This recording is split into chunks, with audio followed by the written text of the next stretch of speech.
Night shift diet. Night ஷிஃப்டில் இருக்கவங்களுக்கு first ஏற்படுற ப்ராப்ளம் வந்து அவங்களோட கட் ஹெல்த் தான் அஃபெக்ட் ஆகும். Due to their odd eating pattern, sleeping பேட்டர்னால நம்ம ஃபுல் நியூட்ரிஷனும் இந்த ஒரு வீடியோவில் கவர் பண்ண முடியாது. நைட் ஷிஃப்ட் நியூட்ரிஷன் ஒரு சீரீஸ் ஆரம்பிச்சு அதில் வந்து A to Z எல்லாமே அதை பற்றி பேசலாம். இப்போதைக்கு சிம்பிளாக சொல்லணும் அப்படின்னா, நைட் ஷிஃப்டில் இருக்கிறவங்க உங்களோட பிரேக்ஃபாஸ்ட் வந்து ரொம்ப லைட் ஃபுட்டாக இருக்கணும். Smoothies, green smoothies, dry fruit smoothies அந்த மாதிரி. தென் உங்களோட ஸ்லீப்பிங் பேட்டர்ன் 7 to 8 hours நீங்கள் ஒரே அட்டெம்ப்டில் கம்ப்ளீட் பண்ணணும். அதுக்கப்புறம் வந்து உங்களுக்கு மிட் ஈவினிங் மாதிரி நீங்கள் எழும்புனீங்கன்னா உங்களோட லஞ்ச் வந்து ஃபுல் பேலன்ஸ்டு பிளேட்டாக இருக்கணும்.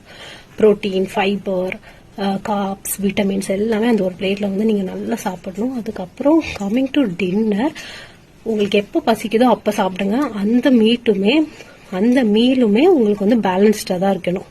ப்ரோட்டீன், ஃபைபர், விட்டமின்ஸ், ஃபேட்ஸ் எல்லாமே கவர் பண்ணுற மாதிரி